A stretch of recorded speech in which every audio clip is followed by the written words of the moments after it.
E aí, gente, tirando isso aqui, no episódio de hoje a gente vai falar sobre criptomoedas, né? A gente não vai focar muito em Bitcoin nesse episódio, nem sobre Ethereum, como da forma que a gente falou antes, né? A gente já fez alguns episódios, por exemplo, sobre Quantum Money, Quantum Blockchains, que é usando computação quântica atrelada a essa parte, né? Para criar uma segurança de hardware maior, né? Enfim, Quantum Money também tenha sido associada, né?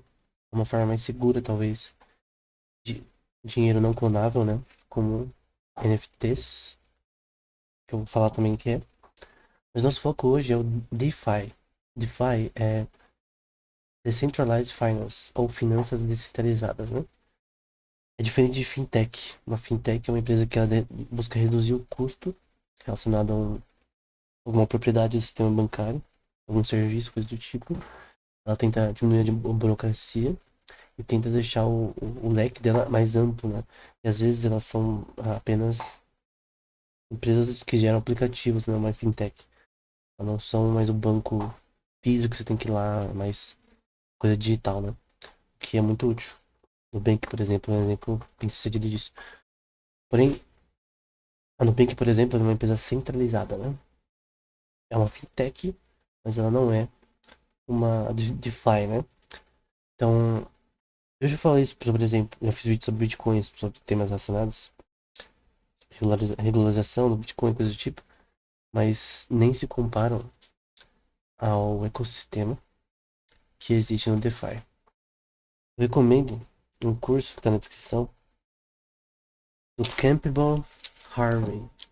Campbell Harvey escreveu um livro. Tem até um prefácio do Vitalik Buterin, que é o criador do Ethereum, que, no caso, fala sobre esse tema com detalhes, né? Eu fiz o curso, não li o livro, mas o que eu vou falar aqui é coisas que eu já sabia nesse tema e coisas que eu nem imaginava que existia no mercado de criptomoedas, né? Que é bem maior do que parece. É, tirando até a questão de que criptomoedas é uma coisa que as pessoas veem de uma forma unilateral, também a gente pode falar sobre isso, né? Primeiro, o que são criptomoedas, né? Nasceu com Bitcoin, né? São sistemas que usam uma coisa chamada blockchain para fazer com que essa moeda em si, que é uma unidade de valor, pode mudar ao longo do tempo, né? Ele pode ser chamado de asset especulativo, né? Você não sabe o preço, se vai aumentar ou não. É, e você especula nisso, né? Se vai aumentar ou não. E o objetivo do Bitcoin inicial foi criar um sistema para pagamentos descentralizados, né? Pagamento que não tem uma instituição, um banco, um governo nessa questão. Então, por exemplo, qualquer a utilidade do Bitcoin real e verdadeira da criação dele. Você poder, por exemplo, mandar uma transação de 100 mil reais daqui para o Japão, sem custo, sem burocracia, em 10 minutos, que é o tempo que leva para isso acontecer, né? Para essa transação ser gerada, os mineradores, né, que são é, antigamente era computador comum que fazia, né, mas hoje em dia tem as fazendas de mineração, que são computadores servidores que focam unicamente em minerar blocos de criptomoedas, né? Que basicamente você resolve um cálculo matemático. Quanto mais capacidade computacional, placas de vídeo, as SICs que são focadas unicamente, às vezes, em Bitcoin, ou em moedas específicas como Monero e Ethereum, para resolver esse problema matemático e é, gerar o bloco, né? Isso foi feito para que houvesse uma forma de consenso, é, uma forma de aceitação dos blocos, né? Não fosse gratuita, né? Porque não é gratuita, só o minerador está pagando para isso, né? Então, é, ele recebe uma recompensa por esse bloco minerado. Obviamente, para você fazer isso, tem que ter uma fazenda de mineração hoje em dia, não é como antes. Porque o, essa função matemática que você tem que resolver hoje em dia é maior do que antigamente. Ela só tende a aumentar. E esse Bitcoin, no caso, por que é descentralizado? Porque ninguém controla. Ele funciona como uma forma de consciência que se chama Proof of Work. Então, no caso, é o que eu falei. Mineradores resolvem o sistema através de velocidade computacional. E essa é a forma que o Bitcoin funciona, né? O Bitcoin, ele não foi criado para ser uma forma de gerar valor. Ele foi criado para pagamentos. Obviamente, ele não conseguiu atingir isso com sucesso. Porque, por exemplo, o Visa, você faz tipo milhões de transações por segundo. É, cartão Visa ou outros, Mastercard, milhões de transações por segundo. O Bitcoin não pode fazer um número de transações tão alto por segundo quanto o Visa. Isso é um problema, o que faz o Bitcoin ser uma forma de pagamento mais para coisas de longo, de, de altos valores, né? Você quer pagar uma coisa de alto valor, é uma forma interessante até de bancos pagarem valores. De repente você quer fazer um pagamento para um banco internacional, o banco de banco para banco, né? Por exemplo, Itaú contra o banco internacional e às vezes talvez seja mais barato fazer com criptomoedas, né? Você converte rapidamente para dinheiro fiduciário e aí você tem uma forma de transações de larga escala eficientes. Obviamente, quem comprou Bitcoin no passado, quando começou, lembro que eu ouvi falar sobre Bitcoin a primeira vez em 2014, eu acho, 2013.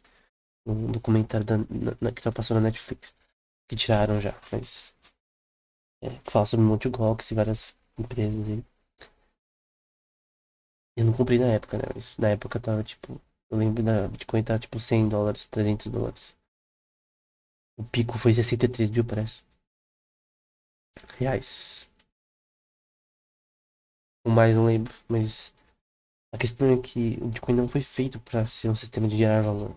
Então tem pessoas que querem ficar ricas com o Bitcoin e não foi criado para isso. Ele foi criado para pagamentos, não para e realmente funciona para isso. Tinha um mercado na própria Deep Web para isso. Então, para pagamento para coisas específicas, né? Na, na Deep Web, no Tor, né? Mas a questão aqui é que não existe só o Bitcoin, existem outras formas também de moedas que também têm uma visão interessante. Algumas são centralizadas, outras não, depende. Mas vamos primeiro falar sobre a questão da oportunidade, né? De investimento que a DeFi oferece, né?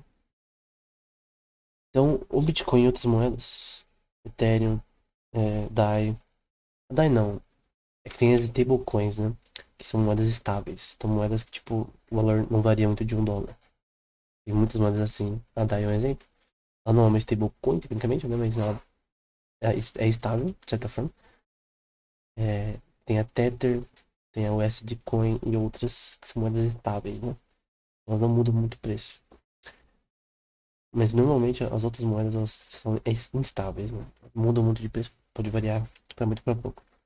O que as pessoas talvez não entendam é que muita pessoa perdeu dinheiro investindo em criptomoedas, né? Mas tem a questão de esperar, né? Você quer fazer uma arbitragem, né? Você quer comprar um preço baixo e vender por alto, tem que esperar. Ah, mas durou tanto tempo e não subiu. Então tem que esperar mais, né? Outras pessoas talvez não sejam tão pacientes nessa questão. Mas a questão é que são assets especulativos, né? A gente também, outra forma de investimento no DeFi, que são governance tokens, que são tokens de governança, né? Eles são moedas que você pode comprar de uma específica, né? Pode ser na DAI, pode ser no MakerDAO, que permite que você tenha é, como se diz, uma forma de não ajudar só, mas de poder votar para as mudanças da plataforma, né? Então você meio que tem uma participação na forma que as coisas funcionam. Eu não lembro se é o Aave. Não, o Aave é de outra coisa. Mas tem um que é exatamente sobre isso. Eu acho que é o Liquidex. Eu vou ver direitinho depois. Mas é exatamente sobre isso, né? Tem as pessoas que têm a maior governança, que tem mais tokens. mais capital investido no negócio. Aí tem várias pessoas que são focadas para cada área de mudança relacionadas à plataforma, né? Melhoras e coisas do tipo. Então você tem uma porcentagem de votação baseada no quanto você tem. É meio que uma plutocracia, né? Quem tem mais dinheiro investido decide o que é feito na plataforma, né? Ethereum tem muito disso. É que Ethereum ela permite que outras moedas sejam criadas que tenham é, um sistema assim, né? Eu vou explicar direitinho, mas é mais ou menos isso. Tokens de governança são para você ter. As pessoas podem ter participação nesse sistema. E a MakerDAO estava até falando que vai deixar de ser centralizado o máximo possível, fazendo só quem tem tokens de governança para controlar o sistema. E ele só a parte do código e tal, sabe? Tem as formas de você conseguir o equity em startups no DeFi. E esse equity tem os tokens de equity, que basicamente é você ter investir numa empresa, tecnicamente. É como se você investisse numa empresa. Tem uma empresa de criptomoedas e com esse token de equity você meio que tem uma participação na empresa. Então se ela vai bem, você ganha e ela paga até dividendos, né? Sobre esse equity, né? Obviamente você tem que conhecer a empresa e tal, coisas do tipo. Tem o yield farming, que é você ter tokens numa empresa e você conseguir gerar recompensas tendo tokens nessa, nessa moeda, né? E essas são as quatro formas de investimento mais conhecidas em DeFi, né? Então tem a parte de arbitragem, né? Que você compra baixo e vende alto. Tokens de governance, você consegue participação no que acontece na plataforma. Equity, que você meio que está investindo na moeda, tecnicamente. Tem como se fosse um mercado de ações. E yield farming, que no caso você está investindo para ganhar recompensas com o investimento que você tem ao longo do tempo. Antes de continuar, é importante falar também sobre a mudança que isso é para o mercado financeiro, né? Antigamente, né, milhares de anos atrás, as transações eram feitas por barter. O que é barter? É você transacionar usando commodities, né? Então, você quer comprar. Isso nos tempos antigos, né? Vamos supor na Suméria, na antiga Suméria, após o dilúvio, né? A gente tem lá as pessoas transacionando, né? Já tinha uma forma escrita, tinha a língua lá dos Sumérios, arcaica, né? Já tinha escolas e coisas do tipo, mais ou menos. E tinha o governo, os reis, enfim. Também tinha as transações, né? Feitas relacionadas, por exemplo, você quer comprar. Como era agricultura totalmente naquela época, até recentemente era agricultura tudo, né? Naquela época mais ainda. Então, você, por exemplo, queria comprar uma vaca e você dava tantos bezerros por uma vaca, por exemplo. Você dava alimento por uma vaca, né? Quer ter mais vacas para fazer mais dinheiro relacionado a leite, a venda de leite, produção maior, né? Não só, não só para você mesmo, para sua família, mas também para outras pessoas. E você transaciona, talvez, coisas que têm um valor menor no mercado para um maior. Sempre diz do menor para o maior, né? Às vezes poderia, por exemplo, transacionar de repente milho, era uma forma de transação importante. Em algumas épocas, sal foi uma forma de salário importante. Então, usar o sal como base para você trocar por outras coisas, né? Só que o problema é que às vezes é difícil de medir uma transação por barter, porque você tem que trocar uma coisa por outra e você nunca consegue ter uma unidade de valor que é mensurável de fato, né? Foi na Lídia, 600 anos antes de Cristo, que as primeiras moedas, que você tem noção, foram criadas, né? Tem talvez exemplos anteriores, né? Mas essa é a mais conhecida, né? Moedas para transações, né? Uma unidade de valor. Normalmente era usada prata e ouro. Então, se for, por exemplo, ver um livro que é chamado de. Como é o nome? É, a Constituição de Atenas, eu creio que é de Aristóteles. Também tem o livro O Econômica, do Xenofonte. E Ways and Means, também do Xenofonte. É, e tudo no meu Instagram, esses livros com resumo. E a imagem e tudo. O Instagram não é nem Science. E um deles vai dizer que teve uma época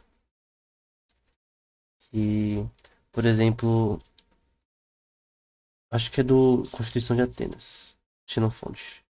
Acho que tô confundindo nos dois. É que tem uma de Aristóteles. Tô confundindo, mas tá no meu Instagram.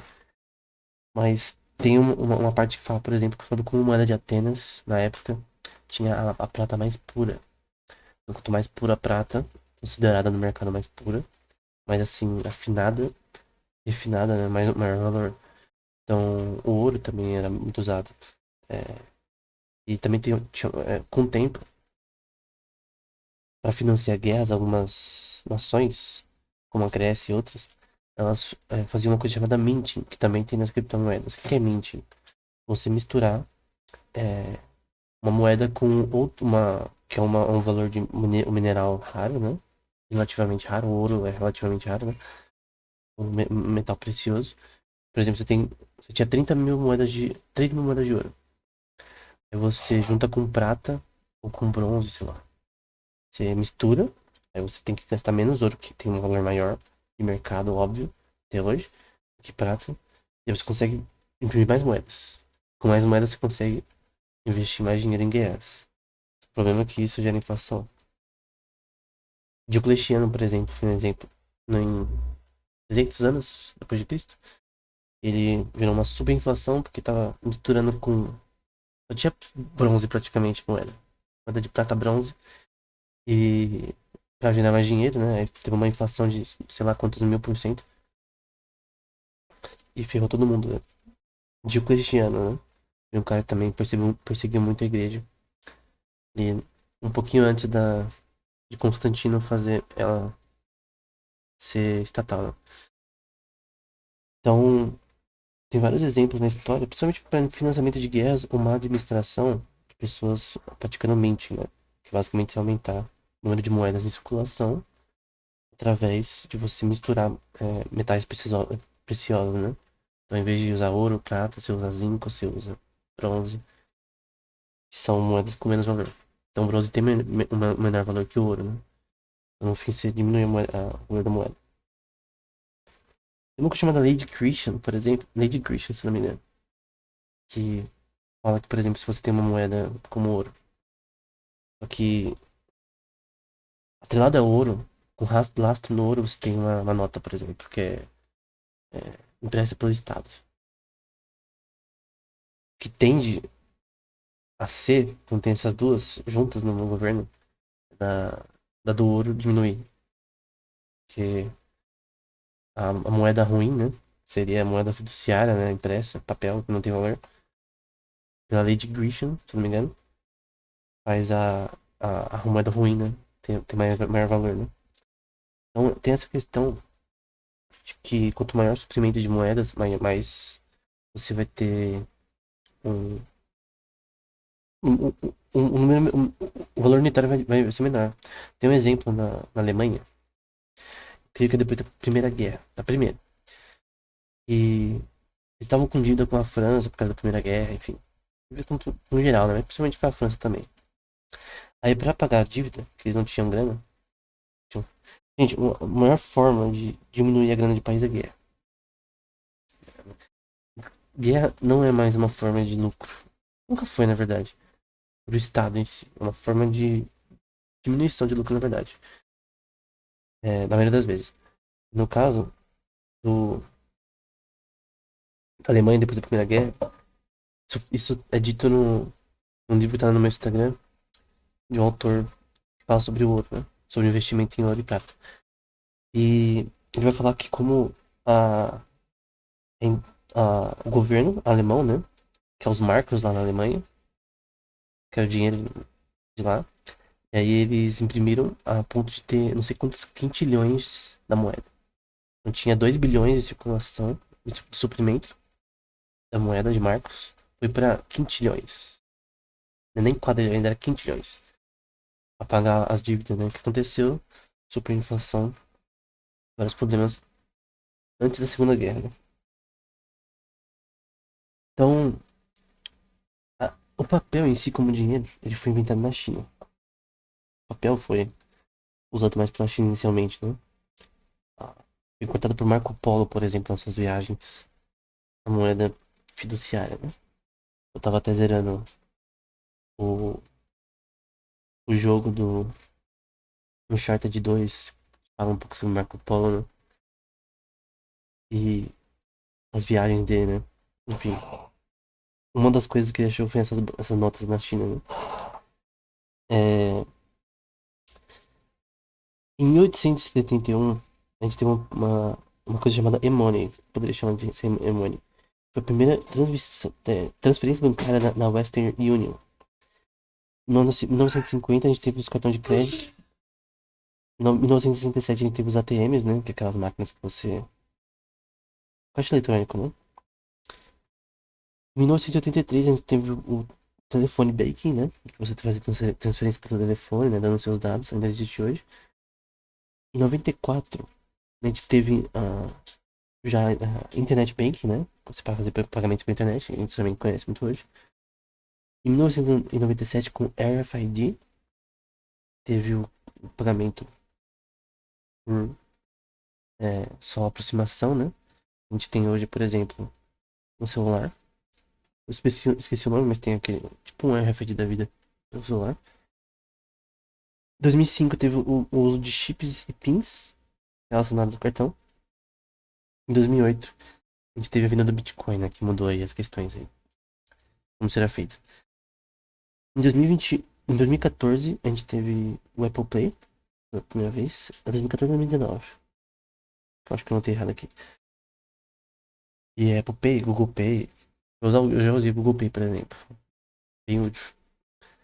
E em 2021 a gente tem as blockchains sendo cada vez mais exploradas e utilizadas, né? Nesse contexto, a gente tem algumas coisas que são importantes para as criptomoedas, né? Elas têm que ter durabilidade, portabilidade, divisibilidade, estabilidade, uniformidade.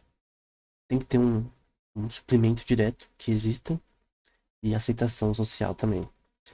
Essa última é a pior, porque normalmente quando alguém ouve criptomoedas, a gente pensa em pirâmide, a gente pensa em investimento fraudulento, pessoas perdendo dinheiro. Mas o mercado de criptomoedas é bem diferente do que as pessoas pensam. A Bitcoin, por exemplo, ela não foi criada para você ser rico, para você fazer investimentos e ficar rico. As pessoas têm uma ideia errada sobre o que o Bitcoin é. Feito para pagamentos. Ponto. Não conseguiu escalar isso como cartão de crédito? Não. Mas é uma forma de pagamento, uma forma descentralizada também de armazenar valor. Então, você tem um país como a Venezuela, por exemplo, você quer ter uma forma diferente de armazenar, ou seja, num banco. Bitcoin é um exemplo. O governo não tem como saber quem tem Bitcoin no país. A não ser que ela, sei lá, pega o celular da pessoa, enfim. Que eu acho muito difícil. Então, a criptomoeda é uma moeda que ela tem uma noção de proteger é, pessoas também de abusos relacionados a instituições financeiras, né? Que existem. Forma diferente, de repente, se você quer armazenar, por exemplo, seu dinheiro em dólar ou em real. Mas o real, por exemplo, isso diminuir o valor demais. Tem 1 milhão de reais, só que o real vira uma moeda tipo que nem a da Venezuela, por exemplo. Aí você se ferra, o dinheiro não vale nada. A moeda fiduciária não vale nada, na verdade. O que tem valor de verdade é o capital que é gerado através do trabalho, serviços e isso é o capital de verdade. Metais preciosos também têm uma geração de valor melhor, mas moedas fiduciárias não têm valor. Quando uma pessoa diz que criptomoeda não tem valor, uma moeda virtual, bom, a moeda fiduciária também não tem valor. Eu posso dizer que, é, historicamente, algumas moedas, se você comprasse e vendesse na hora certa, seriam muito melhores de investir em criptomoedas do que moedas fiduciárias. Por exemplo, comprar bonds relacionados a um país. Que você investir num país, se bem, você pode ganhar uma grana nisso. É difícil, porque é uma questão muito política, várias questões relacionadas. No caso das criptomoedas não é bem assim. Embora tenha os seus. Tem as questões como o hacking e várias outras coisas que também podem ser problemáticas, né, nesse meio, né? Então, o que a gente tem relacionado a, por exemplo, além do Bitcoin, né? Na Ethereum, a gente tem uma coisa chamada Smart Contracts. O que é Smart Contracts? É uma forma de você tanto criar modelos em cima da Ethereum, de você usar protocolos da Ethereum para criar moedas com focos específicos. Então, os protocolos famosos, por exemplo, é o ERC20, então, a ERC20, que ele é bem conhecido para você criar tokens, no caso, atrelados à Ethereum. E tem outros protocolos também que são importantes, que a gente pode falar, mas o 20 é o principal. Os protocolos principais do Ethereum, o 20 é o mais conhecido, né? Tem o 223 também, entre outros, né? Você pode usar normalmente as criptos, elas usam o ERC20 para você criar com base na Ethereum uma moeda específica na sua rede, né? Uma coisa que tem, por exemplo, na Ethereum, né? Que são os flash loans. O que é um flash loan? Loan em inglês é você emprestar, né? Tanto, no caso aqui, é tanto para empréstimo quanto você. Tanto emprestar como você pedir empréstimo. Como que funciona, né? Esses flash loans, é possível de você pegar empréstimos na Ethereum, usando DAI ou outras moedas atreladas à Ethereum, que você pode pegar um empréstimo, às vezes, sem colateral. Que, por exemplo, você quer comprar uma casa, não tem dinheiro, você pede um empréstimo para um banco. O banco, ele vai te prestar com juros, você vai pagar por mês. No caso, o banco vai ganhar um dinheiro enorme atrelado a esses juros. Se você pagar mais rápido, você consegue quitar antes dos seus juros ficarem acima do normal. Mas você não pode pegar empréstimo se você não ter um colateral. Se não ter, de repente, uma casa como colateral, um apartamento. Se não ter um negócio, de repente, como colateral, mas principalmente capital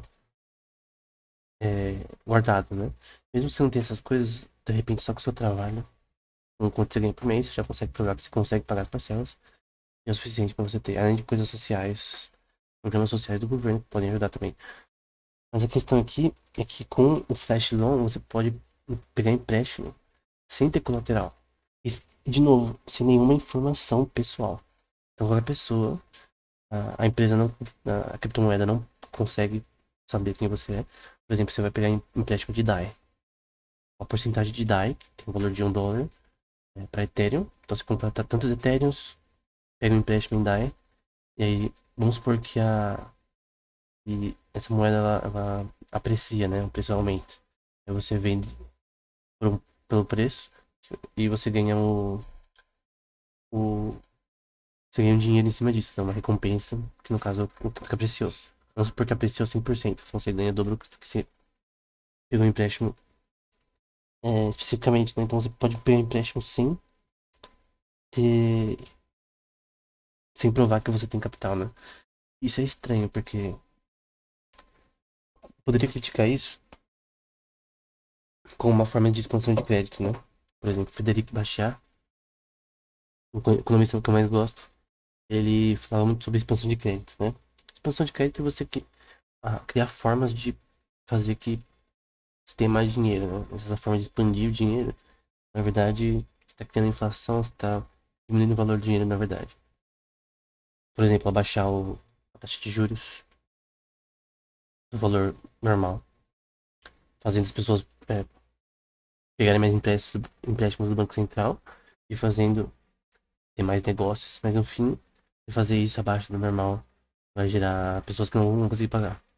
Essa questão de que Colateral é a questão de você, da pessoa conseguir pagar, né? Se eu tenho duas pessoas que eu posso emprestar, uma delas pode pagar, a outra não, baseado nos dados pessoais dela. Então, eu vou emprestar pra pessoa que pode. Só que nesse caso, não necessita de colateral, né? Então, é interessante, mas estranho, né? Você pode também emprestar. Por exemplo, você tem um exemplo no Ethereum, no site do Ethereum, você empresta 100 DAI, que é uma stablecoin, um produto chamado Aave, que é pra exatamente você fazer esse tipo de coisa, né? Empréstimos, tomar empréstimos e emprestar. No caso, o Compound também é muito conhecido. Aí você recebe 100 DAI, que é o token. Não, o ADAI, que é o token que representa o DAI que foi é, emprestado, né? Então você empresta o seu 100 DAI e você recebe 100 ADAI, que representa o que você fez, né? Se seu DAI apreciar baseado na taxa de juros, então você pode ver o seu ganho, acontecer na sua carteira, né? Então, dependendo aí, a sua carteira pode aumentar ao longo dos dias. No caso, você está emprestando e você ganha. Se esse dinheiro apreciar na taxa de juros, você pode é, ganhar emprestando. Então, você pode tanto. Alguém tem que emprestar, né? Esse dinheiro que a pessoa vai, no caso, receber. Então, no caso, tem como você ganhar emprestando ou pegando um empréstimo sem colateral. No caso, você espera que a moeda aprecie. E aí tem questão, e se a pessoa não pagar o colateral, né? Então, tem os keepers, parece que cuida dessa questão, que não pode ter perda nessa parte, né? Mas aí você não consegue também fazer a transação, geralmente. Então, outra coisa também que é interessante é a gente tem. É importante falar também do ERC20, que é o protocolo que eu falei antes, que são de tokens fungíveis, né? O que é um token fungível? É um token que você consegue adicionar é, unidades de valor para cada um. Então, por exemplo, eu tenho 100 reais. R$ 1, pega R$ 1, mais dois, mais três, mais quatro, junto todos dá R$ 100. Ele é fungível, né? Posso ter várias cópias desse mesmo valor, essa moeda, no caso real, dólar, não importa, e para ter um valor maior. É um pouquinho fungível, né? Eu consigo juntar eles para ter um valor maior. Com o protocolo ERC721, a gente tem no Ethereum tokens não fungíveis, né? No caso, são tokens, por exemplo, como NFTs. O que é uma NFT? É uma coisa importante desse mercado, né? Uma NFT é um token não fungível. Então, as pessoas podem usar esse protocolo da Ethereum para criar seus próprios sistemas de tokens não fungíveis. Empresas relacionadas a tokens não fungíveis, por exemplo, que são úteis aí para coisas como arte de tokens não fungíveis. Então, o que é uma arte de tokens não fungíveis, né? Teve recentemente, por exemplo, umas imagens de tipo de macaquinhos, né? Com umas roupas da hora.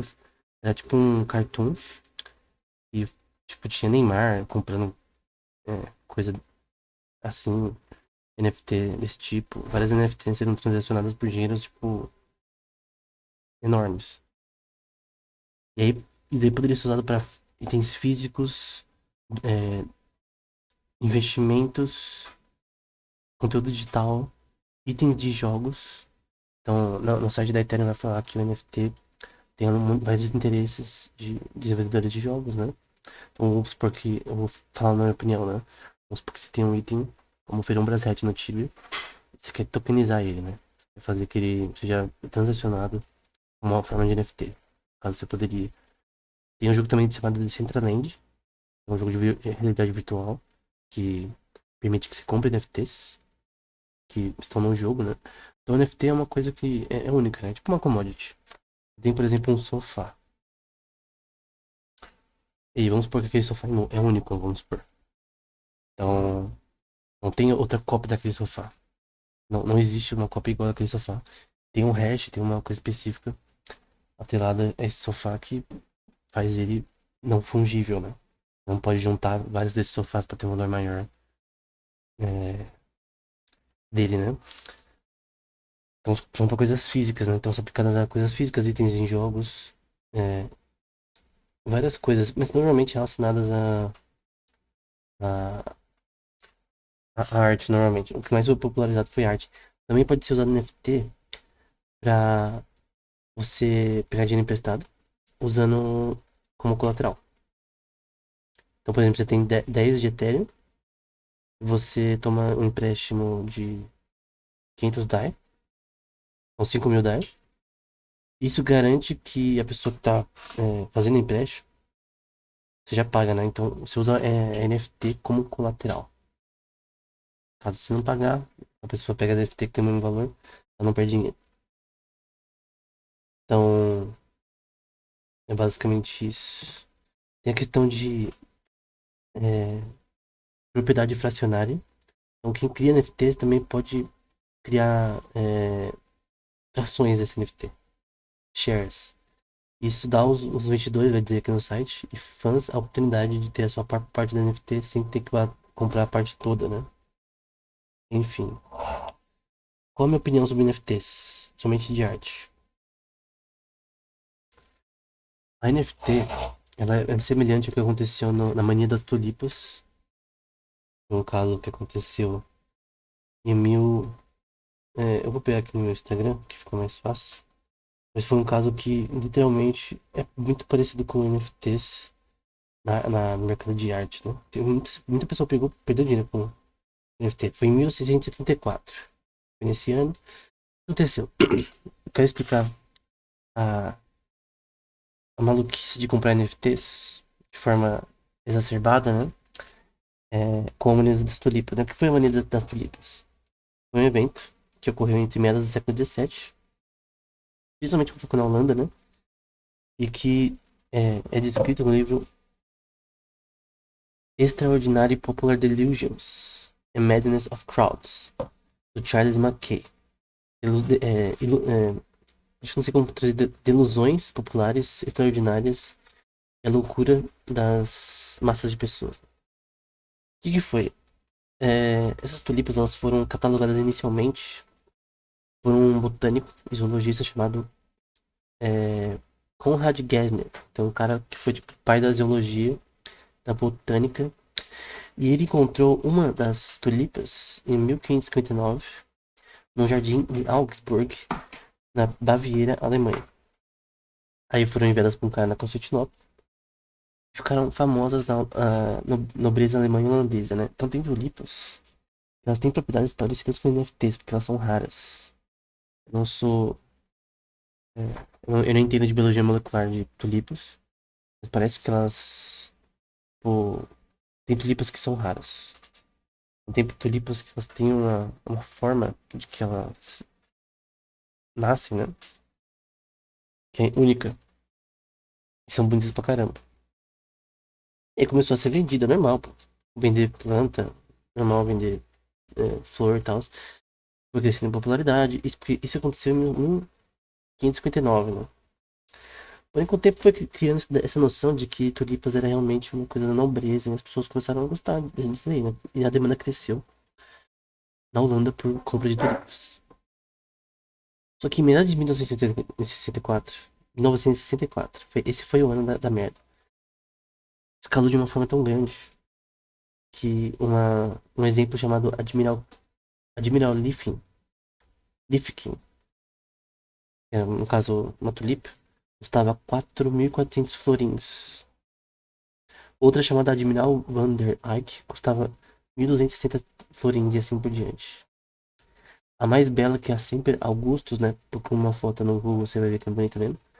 Custava 5.500 florins. Ao ponto de um cara trocar é, vender metade das suas propriedades por uma Semper Augustus. Teve casos que foram descritos de pessoas que venderam praticamente uma casa pra comprar uma tulipa. Pra que pra tulipa? Pra ficar olhando. Tinha caras que falavam, ah não, eu só gostava de olhar a tulipa e ter ela. É uma. É que nem NFT, né? Você compra por tipo No passado, né? Hoje em dia não, mas custava 300 mil reais. Aquelas que foram vendidas por caras famosos. Teve um cara, acho que o. Tem cara, teve cara na NBA, NFL, tem várias pessoas que compraram NFTs. E aí, as pessoas ficaram comprando, comprando, comprando, e até foi criado um mercado de ações para tulipas. Então as pessoas poderiam apostar em ações como se tulipas fossem commodities importantes. Tipo ouro, prata. Pode ter certeza que tulipa naquela época valia mais que ouro e prata.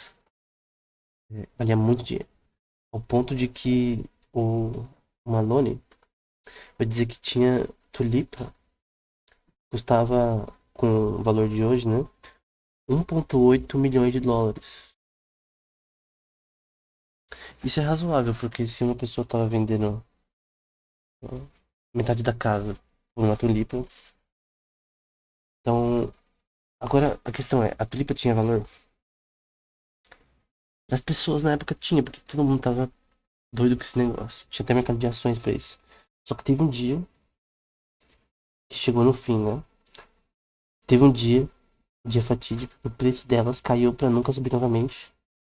Todo mundo que investiu em tulipas ficou atônito, né? Que o que era vendido por 600 mil florins na época, ficou por 500 florins, né? Então, imagina que algo custava 1 milhão de reais, hoje vale, com o tempo, 500 reais, 600 reais, 1.000 reais. Então, se perdeu muito dinheiro. Creio que teve pessoas que lucraram com isso, né? Essa mania das tulipas, né? Assim como NFTs, quem vendeu rápido, né?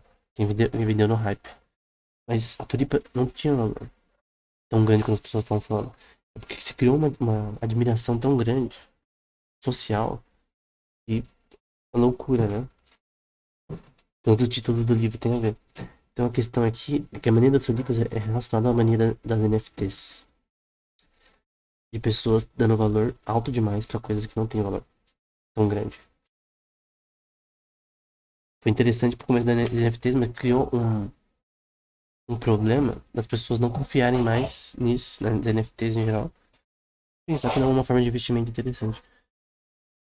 Porque NFT é legal não por ser uma forma de investimento para você ficar rico. É uma forma diferente de você colocar valor em coisas. Você conseguir transacionar coisas de uma forma diferente. Isso é bom. Agora, sempre tem alguém que quer ganhar dinheiro em cima disso, né? Então, o protocolo é ERC2721, que usa, que é criado para NFTs. No DeFi, essas empresas também precisam de oracles. O que é um oracle? É um serviço de dados, né? Off-chain, ou seja, não está no sistema da criptomoeda, para verificar, transmitir os dados das pessoas. Uma, uma rede distribuída, e que não permite que você saiba quem é quem, que é descentralizada, né? Você não sabe, tipo, os dados das pessoas, né? Então, os oracles, eles meio que pegam esses dados, que são as pessoas que a pessoa põe lá no sistema, para que, por exemplo, vamos supor que a pessoa, sei lá, é, teve um caso de um cara que era dono de uma empresa no Canadá de criptomoedas, e ele morreu, e aí o pendrive que tava com o. Que era uma cold wallet, né? Tava com todo o dinheiro da empresa, uma grande parte, né, das moedas, tava com senha e nem podia entrar, por exemplo. O Oracle é uma forma de você pegar os dados das pessoas que fazem parte da sua rede e usar eles na rede. Você precisa ter uma noção é, das pessoas que estão na sua rede. Essa informação é descentralizada, né? Então, o Oracle é uma forma de você meio que saber coisas relacionadas as pessoas que estão na rede. Não é? O governo, por exemplo, ele pode pegar isso diretamente, né? Um banco e tal, ele pode pegar no seu CPF. Mas nesse caso, imagina que todos os CPFs não mostram a sua identidade, né? O governo ele pode pegar no CPF e ver meus dados. Nesse caso, ninguém tem acesso a esses dados. O Oracle ele serve para intermediar os dados de forma descentralizada para criptomoeda. E normalmente eles usam TLS, que é o Transport Layer Security, para a transmissão desses dados, e o TEE, que é uma ferramenta de sandboxing para verificar a autenticidade, integrity desses dados, né? Sandbox é uma coisa importante em antivírus, em segurança de informação, para você testar por exemplo, se um programa tem vírus, você testa no sandbox, que é tipo uma tela que abre virtualmente para testar um programa, né? Basicamente isso. Exemplos de empresas que fornecem oracles, serviços de oracles para criptomoedas, né? Tem a Chainlink, Bitnet, uma Oracle, Tubor e Paralink, por exemplo, né? Então, lembrando que eu só tô falando básico aqui, né? Então, continuando, a gente tem um sistema que permite tanto você emprestar e ganhar dinheiro com isso, você pegar empréstimo e ganhar dinheiro com isso, você manda apreciar, sem colateral, então, sem você ter uma prova de que você tem dinheiro ou não, capital. Tem a questão de tokens de governança, que permite que pessoas possam participar da rede e tenham voz na rede, ao ponto de eles serem os que mandam na rede. Você vai ter um hard fork, soft fork. Um fork é uma mudança dos protocolos da rede. Um soft fork é uma mudança simples. Um hard fork é uma mudança grande. Em 2016, por exemplo, na Ethereum, teve um hard fork. E aí o programa ele muda como um todo. Então a Ethereum continuou como sua versão clássica, né? Mas o hard fork em 2016 criou uma outra Ethereum com as mudanças na rede. Esse hard fork, no caso de uma forma de conceito chamada Proof of Stake, no caso, as pessoas que mais têm tokens na rede têm o direito de opinar sobre a rede, são pessoas normais, elas não é equity técnica, é como se fosse você ter equity numa empresa e conseguir ser do board de members ali pra tomar as decisões, né? Então, Proof of Stake, que é da Ethereum, tem a ver com isso. Então, as formas de consenso dessas redes tem várias. Tem o Proof of Stake, Delegate Proof of Stake, Byzantine Fault Tolerance, que eu vou fazer um vídeo só sobre Byzantine Agreement, tem um paper sobre isso. Proof of Capacity, Proof of Elapsed Time, Proof of Authority, Proof of Activity. A Solana, por exemplo, que é uma moeda, usa Proof of History. Tem várias formas de consenso que eu vou fazer um vídeo só sobre isso, pra explicar cada um, né? Vamos ter que vai ficar muito grande.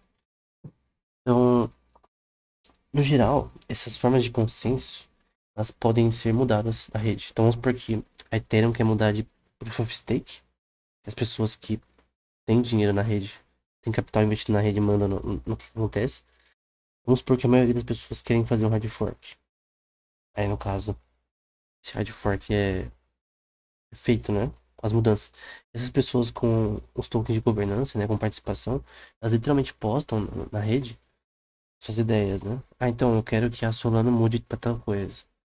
Quero que a Aave mude isso. Um pau, enfim.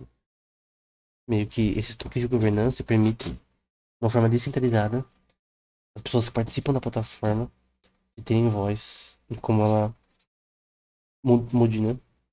São pessoas que não precisam mostrar sua identidade. Não é necessário mostrar sua identidade. Eles têm, eles têm, esses tokens de governança, eles dão a opção de quem tá na rede mudar. Mas é uma plutocracia, não é uma democracia, tecnicamente.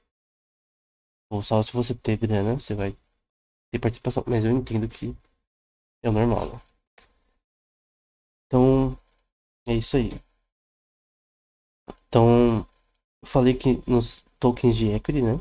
Como se você investisse em ações de empresas, você pode ganhar dividendos, como a Enegro e a BF Token, parece.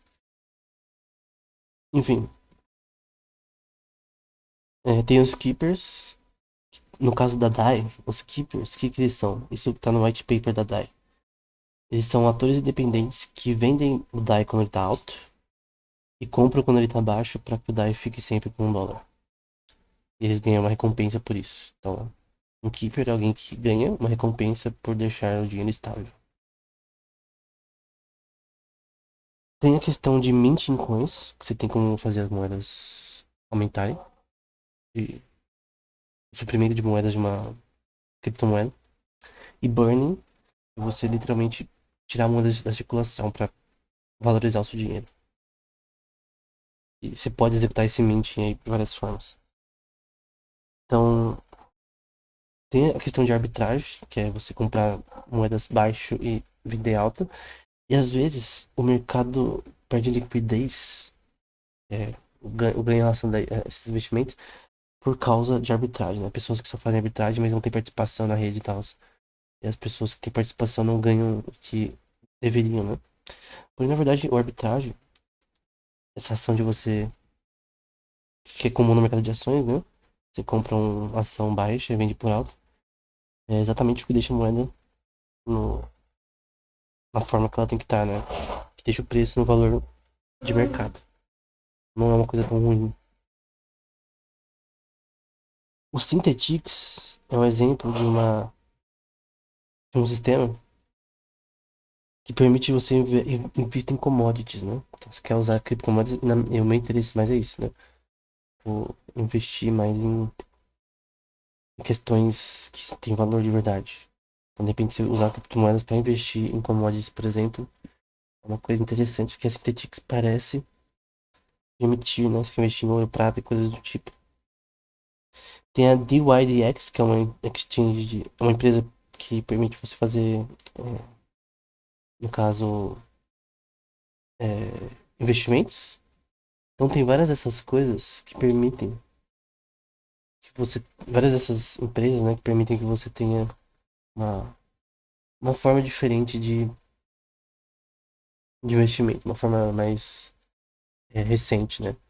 Uma coisa que é importante na parte de você pegar empréstimo e tomar empréstimo, você dá empréstimo, né? Tem uma coisa chamada front running, que é basicamente você manipular os preços para ganhar dinheiro em cima contra os investidores, né? Você vai que manipula o preço para você ter um ganho nisso. Manipula o preço das ações, de alguma forma. No caso das criptomoedas, como tudo é anotado no Ledger, isso não é tão ilegal. O que Campbell Harvey vai dizer, né? Que ele vai dizer que não é legal porque, nesse caso, mesmo que front running seja feito, você manipula o preço da moeda, na prática todo mundo vê o que está acontecendo, todo mundo pode opinar se tá errado ou não. Não é uma coisa escondida, né? No caso, como é crime, no caso, no mercado centralizado, né? De ações, de investimentos, né? Até não acho que no Lobo de Wall Street fala sobre isso, né? Stablecoins conhecidas: a DAI, o SDC, tem a Tether, tem a Binance USD, True USD, Pax Dollar, Gemini, Pax Gold, enfim. Tem várias moedas que são estáveis, que você poderia investir nelas para de repente fazer uma transação, algo do tipo. Ou você ter uma coisa, ou armazenar valor. Você tem uma coisa que não é tão variável como o Bitcoin, por exemplo, Ethereum e outras moedas, né? Então tem várias formas de se proteger contra isso. Então, no geral, tem um mercado que permite, por exemplo, com flash loans, que você consegue pegar um empréstimo sem colateral, que tudo é auditável na rede, né? Todo mundo consegue ver quem fez o empréstimo, coisa do tipo, o que pegou o empréstimo. Só que tem formas de você burlar isso, né? Tem formas de você, como toda rede, formas de você, por exemplo, hackear temas de DeFi. E o Campbell Harvey vai falar um pouco sobre isso. Então, o código desses sistemas, eles são abertos, né? O que significa? Qualquer um lá, seja que manje de binary hacking, que é para você hackear mais aplicativos, software, pode ir lá e achar falhas. É bom que esses sistemas estejam numa pool como a HackerOne, que permite que você faça seu aplicativo ser mais seguro, porque vai várias pessoas no mundo todo que ganham dinheiro para hackear seu site e mostrar a falha e você corrigir. Então isso é bom. Uma forma de proteção, né? Todo mundo tem que ter criptomoeda, toda empresa, na verdade. Então, como é código aberto, você precisa disso. E até, de repente, seria bom se você tivesse uma criptomoeda, agora uma ideia, né? Quem quiser executar essa ideia, você tem uma criptomoeda que ela tem um sistema que permite que as próprias pessoas que têm governança no sistema meio que paguem as pessoas que é, dão recompensa, né? O sistema dá uma recompensa, o próprio sistema dá uma recompensa pra quem consegue achar uma falha, reporte lá no, numa plataforma de hacking. Achou uma falha, reporta e já recebe o dinheiro na criptomoeda. Tem vulnerabilidades em site, né? Que normalmente, se você armazena moedas num site, é chamado de hot wallet, né? Uma carteira quente, uma carteira insegura, né? Se o site for hackeado, você se ferra. Tem a cold wallet, que você armazena em hardware, uma coisa física. Tem as Trezor, em várias, parece pendrive. Só tem um problema que se você perder esse negócio ou esquecer assim, você se ferra. Então, tem o phishing, que são hacks que podem acontecer no browser. De repente, se colocar seus dados no site, você ser hackeado. Um, um, um código em JavaScript malicioso que o hacker colocou lá para pegar seus dados. Ou no próprio e-mail, né? Você receber e-mails que tem um phishing lá, te manda pro site, que acaba roubando a sua senha, sua chave privada da sua criptomoeda, né? Tem a questão dessas empresas serem hackeadas, que eu pus aqui como lateralização. Servidores foram hackeados, o servidor do site, o back-end foi hackeado, o servidor do aplicativo, os servidores propriamente da Ethereum, por exemplo, vamos supor que seja hackeado. Pode acontecer, isso não é difícil. Então, é, também é um risco.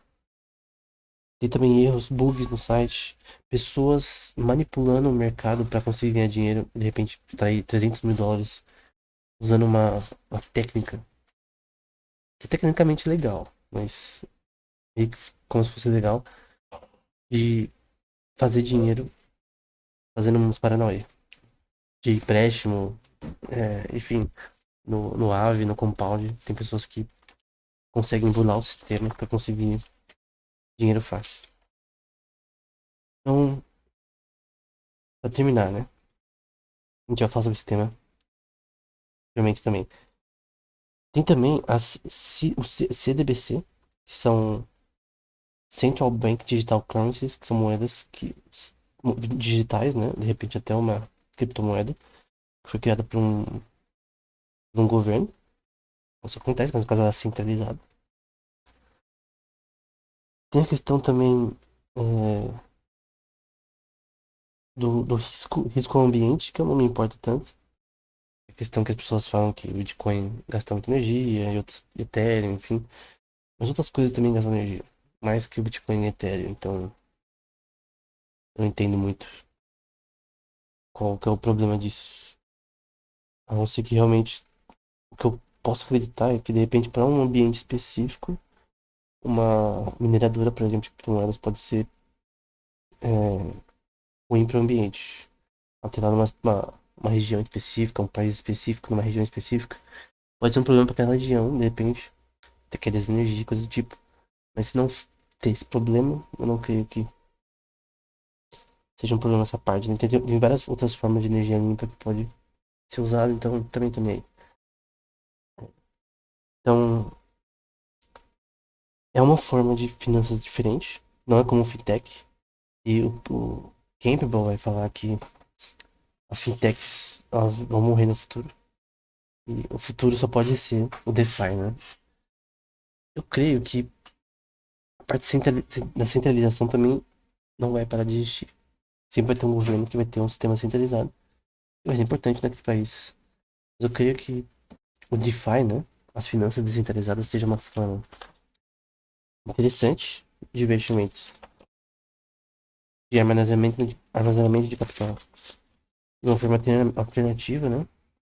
Geração de valor. Não acho que alguém deve ir nessa área sem conhecer. Então você tem que conhecer como funcionam os protocolos, você tem que entender como as moedas funcionam. E a pessoa ela vai investir em criptomoedas. acho que é um jogo, né? Ela fica vendo o gráfico e acha que aquilo vai fazer ela ganhar, né? Mas na verdade é um sistema que você tem que entender. Você tem que ter um capital inicial decente. Porém, é um capital que não é que nem empresas centralizadas, né? Porque para ter acesso a investimentos de larga escala, normalmente você precisa ser um fundo de investimentos, você precisa ter uma empresa, uma instituição com muita grana, né? Mas no Ethereum e os tokens criados a partir do Ethereum, é possível que você pegue empréstimo, você colateral, coisas desse tipo, permitam você investir sem muito capital. Então, ela meio que democratiza os investimentos. Obviamente você tem que saber o que você está fazendo. Você tem que entender a moeda e você pode acabar perdendo também. É que nem no mercado de ações. Tem que pegar no longo prazo, né? Então, por exemplo, eu achei interessante que os tokens de equity dão dividendos, né? Que é uma coisa boa. Se a empresa é confiável, você tem que também ver se a empresa é confiável, coisa do tipo. Tem a questão dos synthetics de você investir em commodities. É interessante. Então, eu creio que a pessoa não pode ficar com a mente de ficar rica, né? É mais uma forma de investimento alternativo, paralelo. Pode dar uma renda extra ou um ganho extra. Pode ser alto ou não, dependendo do conhecimento da pessoa. Assim como no mercado de ações. O conhecimento no mercado de petróleo, de ouro, prata, arroz, de gado, que investir nessa área. Então, você tem um conhecimento. Por exemplo, vamos supor que alguém vai investir em petróleo. Não sabe nem o que é LNG. Não acompanha é, as notícias relacionadas a petróleo em sites focados. Tem site que só foca sobre petróleo. Site internacional de notícias, né? Não acompanha essas coisas. A pessoa só fica olhando um gráfico. O gráfico é importante. É chamado de tecnoanálise, né? Em finanças. Mas não é só o gráfico. Você tem que ter conhecimento do tema. Porque você tem que saber por que o preço vai cair ou descer em um dado momento. Tem uma notícia recente que falou que o suprimento de arroz, por causa de uma coisa que aconteceu na Austrália, né? Teve uma safra farta que provavelmente pode fazer o preço do arroz diminuir no curto prazo. Teve, por exemplo, uma mina descoberta de ouro na China. Pode aumentar o suprimento de ouro, talvez. Possa aumentar o valor do ouro, talvez. Na Rússia foi proibida aí as questões relacionadas à principal mineradora de diamantes. Isso pode afetar o preço de diamantes. Então, notícias, bem conhecimento aí de economia, te dá uma noção de como investir, né? No caso, das criptomoedas é mais difícil ainda. Então, eu recomendo que a pessoa tem que saber muito do tema. E é sempre aquela questão. Só invista no máximo 50% do seu capital, 25% em vários tipos de investimentos confiáveis, 15% em, em investimentos talvez alternativos e tipo, só 5% nos investimentos de alto risco, né? Mas o resto da porcentagem você só coloca coisas confiáveis, né? Então nunca você investe 100% do seu capital em investimentos, que é burrice. No máximo 50% de um capital que você não precisa, tecnicamente, né? Um capital que não vai fazer falta na prática, né? E a pessoa, tá, 50% do capital, então é minha casa, então não, né? Mas enfim, é isso. Um resumo de DeFi. A gente vai falar sobre esse tema mais nos próximos vídeos. Até o próximo episódio.